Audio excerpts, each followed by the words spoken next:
A signal in the dark, an echo in the void, a whisper in the night. You have found the Phenomenauts Podcast.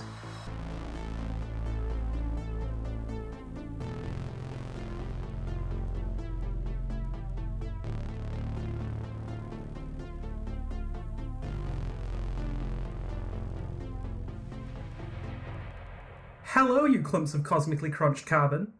You've tuned into the Phenomenauts Podcast, a weekly show where we look at the weird, wonderful, and mysterious happenstances of our and occasionally other universes. Taking you on this wild ride is myself, D. Barnes, and the ever-awesome Amber Hall.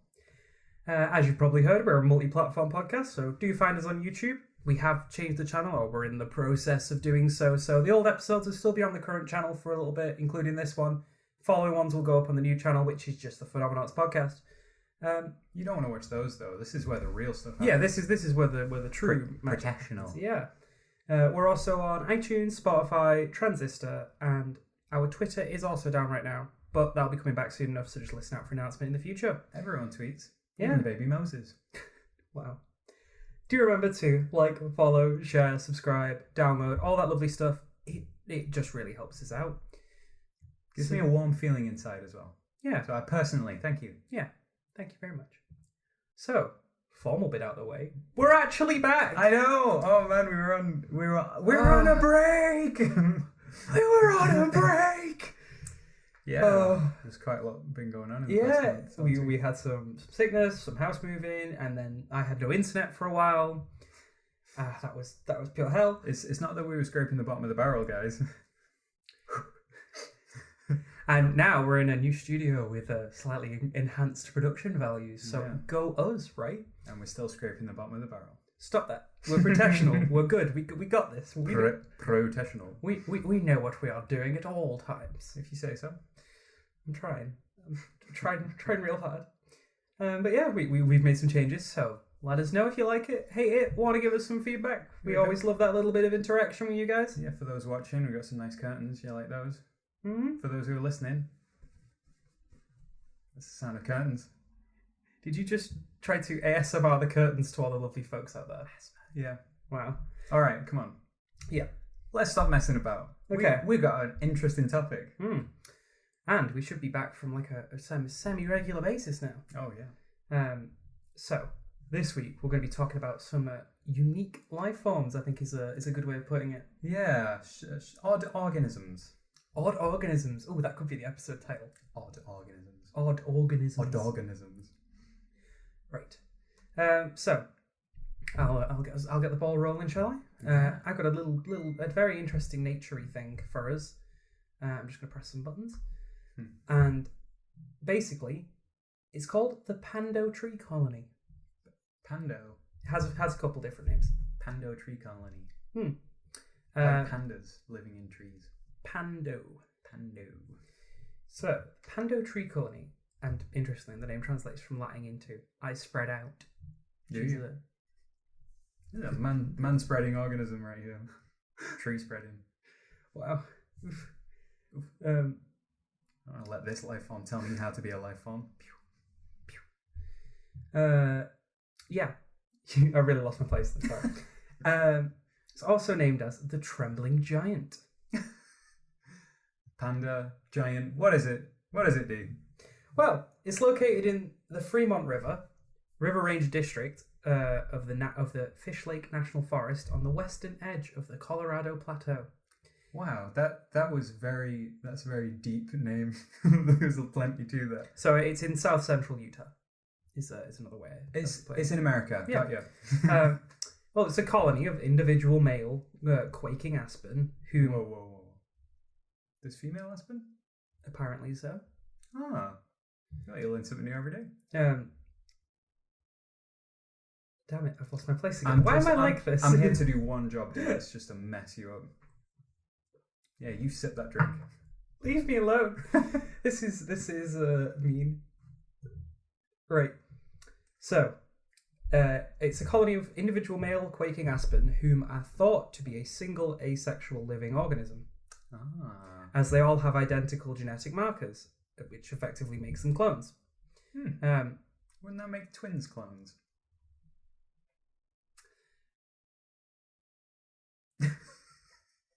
I don't know. Okay, no, I get where you're coming from though. Genetically the same. Mm. They'll probably be like, some will be taller, some will be shorter, some will be wider, some will climb on rocks. But that's the epigenetic changes. But yeah, they're all genetically the same organism. And they are assumed to have a massive underground root system that connects them all, which is cool, right? Just a big sort of web of roots underneath. So what, it connects them all, or like it's the same roots? Like they're all entangled or like connected. Literally connected together? I'm not 100% sure on the specifics of that, you know. Well, I guess. But from what I'm probably going to read, that sounds about right. Let's go then. Yeah. So, they're actually super tough too. They reckon they grew under pretty much optimal circumstances with the actual forest fires in the area keeping the competitors at bay. Because basically, if forest fire would break them down, all the roots would still be there. They could just come back. Okay. And they kind of have this sort of intelligence is probably the wrong word to use, but I'm going to use it because it sounds good. Oh, go on. I love it when you talk dirty to me. Smart trees. Now, the lucky little panda was able to survive these wildfires due to, like I said, the root network that could send up new stems when the main body became destroyed. Its stems are thought to have an average age of about 130 when the rings are examined, but the organism itself is thought to be roughly 80,000 years old. You know, I love that. Like, animals come and go just like willy-nilly. Like thousands and thousands of year old trees. They just continue living. Yeah. That's fantastic. It's utterly fascinating. Wow. After all those fires as well. Yeah. Crazy. Yeah. We are Groot. We are Groot. This thing is probably Groot. Which does actually make it one of the oldest known living organisms on the planet. Oh, that's so cool. Wait, one of the oldest. Well, Jean over there. Well, she's drank a cup of olive oil every day. Well, for it's kind of a fact that's up for debate because some think its age could be closer to 1 million years. No, surely not. Well, it takes up let me give you some of the specs of this thing. Okay. Because maybe that might help the other side. What would they have on a top trumps card? Give it me. 106 acres of space. I'm not really sure what an acre is. I'm not a farmer. It's a big landmass. Like 1 acre is a sizable amount of land. Is it like a field? Like a football field? What's that? I don't know. What about? Is it really big? It's. I don't know how to describe an acre of space. It's Well, I suppose you could say a field. Yeah. Hey, we'll throw a picture of an acre up on so screen. 106 acres of space, and which is huge. That's a lot of room. And weighs miles and miles. I would suspect so, yes, because I've been somewhere where they had 3 acres of land and it was quite a sizable amount. So it's not just like, a tennis court sized organism. It's like no. As far as the eye can see, if you stand in the middle. Well, how about I give you the weight? Oh, go on then. 6. Is that million? Is that a million? Yeah. Yeah, 6 million kilograms, which makes it the heaviest known organism. 6 million kilograms. Yeah. 6,000 tons. Yeah. 6,000 tons. Oof. It's also, fun fact, little fun fact for you all, got its own United States Postal Service stamp, naming it one of the 40 wonders of America. Oh, it's nice to get some recognition. Exactly, isn't that lovely? Yeah. I mean, it's a shame you got to span like 8 million acres and 6 billion kilograms. You go, you are very fat, you tree. It's a large organism. Wonderful. One of the wonders. Yeah. Now, I do have some sad news, unfortunately. Sadly, this beautiful organism has been struggling. A study conducted by Utah State University using aerial photography over the last 72 years. And another study in 2018 concluded it actually hasn't been growing in the last 30 to 40 years. Ish. There's an ish clause there. I wonder why. Well, humans are the problem. Yeah. Researchers found that livestock allowed to graze in the forest during the summer months have been eating the new shoots and leaves, limiting the growth. This, alongside development of the area, drought, trails, power lines, cabins, etc., have all contributed. And the policing/prevention of wildfires, as means because humans being more on top of the wildfires and making, like if we live in there, we don't want wildfire. Yeah. So the thing with that is, it's meaning that its competitors aren't getting killed off. No. Which is one of the reasons it was able to thrive. There is some hope, though, and the United States Forest Service is experimenting with several sections of it in an effort to find ways of saving it. So far, we've found fencing has made just a marketed improvement, allowing the trees to grow tens of foot in only a couple of years. Just put a fence up, all right. Yeah, and just the culling of deer in the area and the restriction of cattle. I mean, right. It's actually it's sad that it's not been growing, but it seems to be fixable if we just... Yeah, it's like, protect it. Well, if we stop these guys from going out and just chopping down the trees for fun, then it's like, why are you letting the cows go there? Yeah, put a fence round the cows. Exactly, and I had a really, really nice quote from the Dr. Rogers, part of the Utah State team, said that if we can't manage that 106 acres and restore it, what does that say about our greater interactions with the earth? Dr. Rogers. Nice. He's pulled no punches there, but he's right. But it's a big, hefty, smart plant. Like I said, it knows when to send up new shoots. It's absolutely huge. It could be 1 million years old. Could be 1 million years old. If we didn't look after that organism, we'd be killing the oldest thing on the planet just because we can't be bothered making an effort to keep it alive. Oh, that's really unique because, like, thinking about all other organisms, individual, small usually, motile, so like mainly animals and stuff, even bacteria, they like to move around. Plants, for the most part, rooted, and that's that. They're just there. Yeah. And at one point there was like one of these, and then another one, and another one, and another one, and I think the bit that gets me the most is the fact that they're all connected. Yeah. So I know at least with legumes, so like beans, chickpeas, lentils, stuff like that, they have a symbiotic relationship with mycorrhiza, which are a type of fungi, and the fungi basically improve the surface area, like the reach of the roots. So like plant roots, they go like yay deep, and then you got the fungi like the hyphae, so they like grow these like spindly bits. You see fuzzy, fuzzy interesting, mold, and it digs out in every direction. Yeah, it absolutely like 100 times the absorption is going on. Wow, because of the fungi, and it goes right. You can have some of the food plant, as long as you give me some of that carbon you're getting from photosynthesis. I don't get enough. I make too much nitrogen. You can have that. You make too much carbon. Bring it down to me. And then they just work together. And then what is even better for it is, if I plug in that plant as well, I can get some carbon from that as well. What a cool and interesting sort of trade. So the plants aren't a continuous organism, but there's a continuous organism under the ground that's plugged into all of them. That's really cool. Yeah, it's really fascinating. That's really cool. That one, as far as symbiosis goes, it's absolutely like the crown jewel. I love it. Well, I know you've got some more. You've got some more thoughts about some interesting intelligences you found, right? Yeah. So this one, I remember hearing about it vaguely. I can't remember how I got onto it this time when I was doing some research, but as I've been reading about it, really, I thought it was going to be a bit of an oddity. But now reading about it, I'm like, that's actually very, very odd, and I don't get it.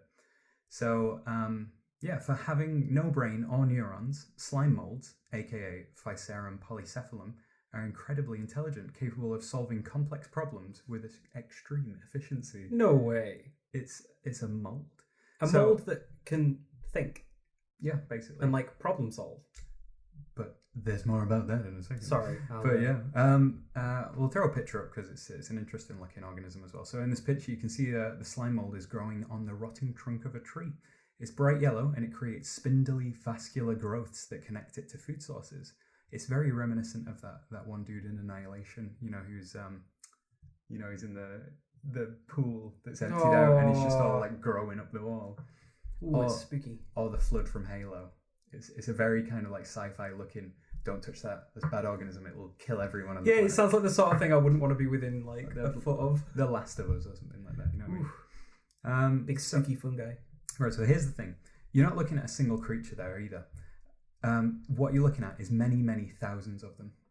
So it's not one slime mold, it's many smaller organisms. So a slime mold is effectively a bunch of single-celled amoebas. So each one moves around by a warp in its membrane. So they scooch around on their butts. I've got the mental image of it, just a cell just shuffling along. Very basic. Yeah. It's like it's a microbe. It doesn't really do much. But when two or more of these slime mold cells meet, the membrane between the cells dissolves and the cells fuse together under one membrane. That means that two individuals can live, survive, and make decisions in a basic way with individual and unique genetics, and they can exist within the same body. So each one maintains its unique genetic makeup. So this is kind of the opposite of what yours was, which was loads of individuals with the same genes. This is loads of individuals with different genes that come together to become one organism. Mm-hmm. And together they make the slime mold as a population be able to make decisions about what it's going to do. But they're all individuals inside. Absolutely crazy. That's absolutely bonkers. And there's no limit to the number of individuals that can join the collective. The superorganism. The grave mind. So is it, forgive me, is it like a sort of fungus, or is it like its own kind of thing? You probably would have seen pictures of it. It's just like, I think there was a video where someone popped like a light down like a sewer pipe, and there's a thing on the wall just going and like sucking away and like no. It's like that. Oh, it's a proper sci-fi horror, honestly. Oh. It's a grave mind, basically. Ooh, that's so spooky. But yeah, we call this configuration, the collective, the plasmodium. The plasmodium. So, see, you didn't need to compare it to the grave mind. The word plasmodium is horrifying enough. Careful of the plasmodium. But each cell of the slime mold is making decisions that ultimately benefit the collective. So do they all like vote? Right. So this is still under intense study, because the fact is we can see the collection of them doing stuff. Yeah. We're not sure exactly how they are able to work together in such a way so closely. Not that, say like humans, we make decisions and together we can do things, but we're separate entities, but they literally fuse together. Wow. So possibly it's like the kind of cell signaling that they could have to scooch on their butts. Possibly those signals can travel throughout the entire body of the thing because it's one continuous organism. Yeah. I don't know, to be honest. Interesting. But, when slime molds are placed in a new environment, they spread out in every direction in a fractal pattern, reaching with their appendages, if you will, getting the lay of the land. See, it's spooky, but it sounds really cool. Really cool. It's fascinating. Honestly, we'll watch some videos of it after this. But it's similar to how fungi grow. So as I was saying before, so the hyphae go outwards in search of like food, and then they create a mycelial network. A mycelial network, That's you say? Right. That's right. I have a concept of what that is. Black alert. But a little Star Trek Discovery reference. So if the plasmodium finds something that's beneficial to them, like food, they'll reinforce the pathway. So they reach out in all different directions, and then when they hit something, they go, "That's good." Mm-hmm. Draw everything back. Go on this path. There's food there. So if they find something they don't like salt, they'll recoil and they'll go, "Don't grow there." Wow. There's salt there. So it sounds simple enough, but through this process, slime molds can solve a complex array of problems. So if you spread out food sources on a map, the slime molds will find the shortest, most efficient paths to connect the sources of the food. And if you add obstacles to the map, like salt, they'll find creative ways to avoid them. That still sounds simple though, right? Like, in essence, it's like, I still think that's absolutely fascinating for whatever the hell this thing is. It's just a bunch of single celled. Yeah, it's just a bunch of single cells clustered together going, oh, problem, move away. Just go, not like that, don't grow there. And then over here, it's like, oh, food, only go here.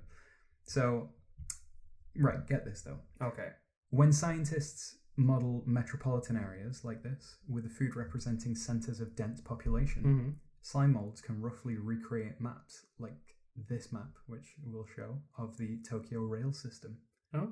So if you put the population centers where we built the most efficient train routes through, the slime mold grows along the same lines.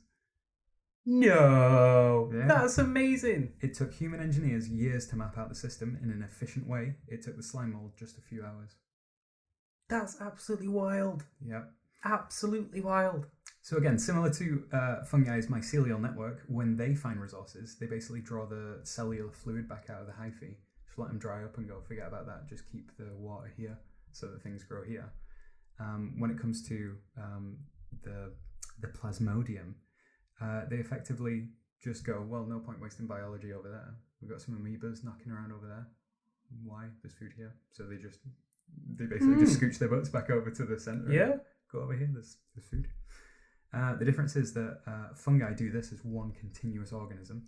Right. Slime molds are many individuals fused Oh, into okay. one. Okay. So how crazy is that? So like humans, many individuals working to make their lives easier, more beneficial, create paths between resources. Slime molds do that. That's so cool. That's absolutely wild. I really like that. Trivia time! It's back! Here we go. Hampshire College in Western Massachusetts has promoted a slime mold to its faculty. The first non-human scholar at the institute has its own office and faculty webpage, and it's apparently working on border policy.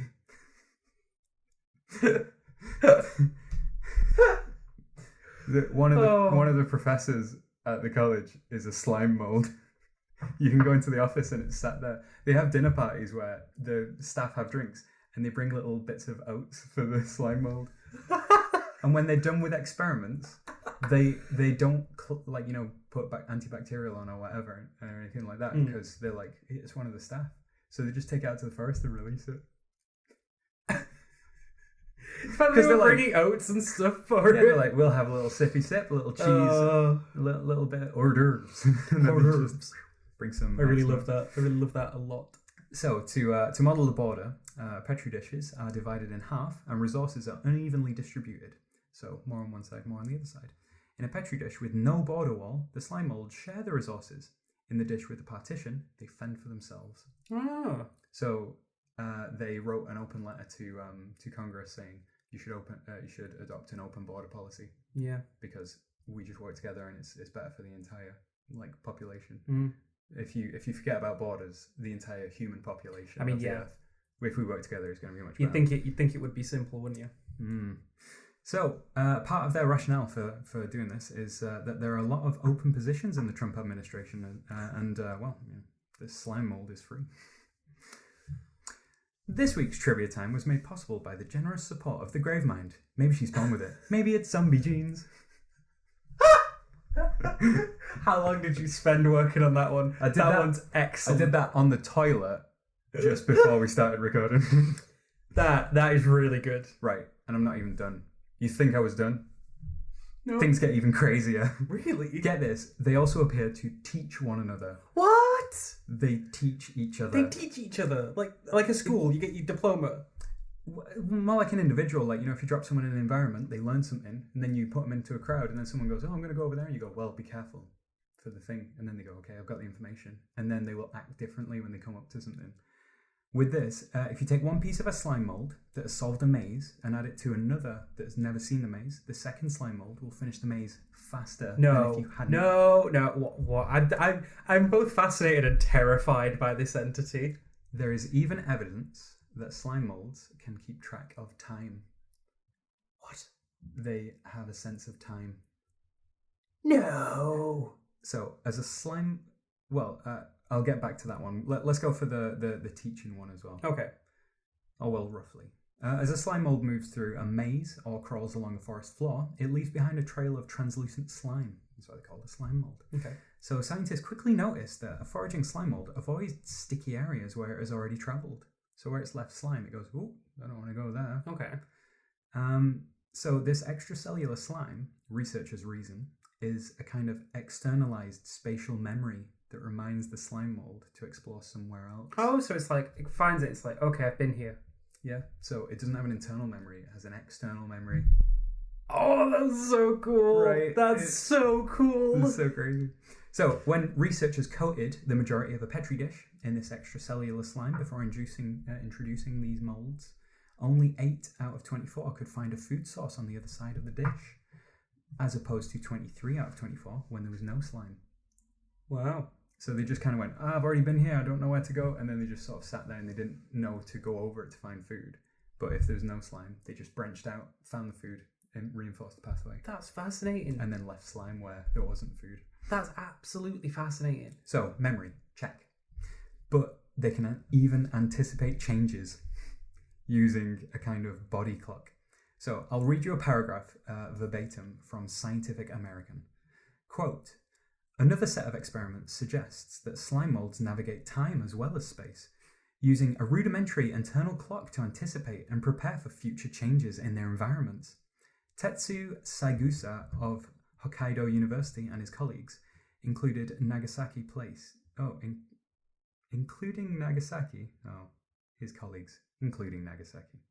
placed a polycephalum in a kind of groove in an agar plate, stored in a warm and moist environment.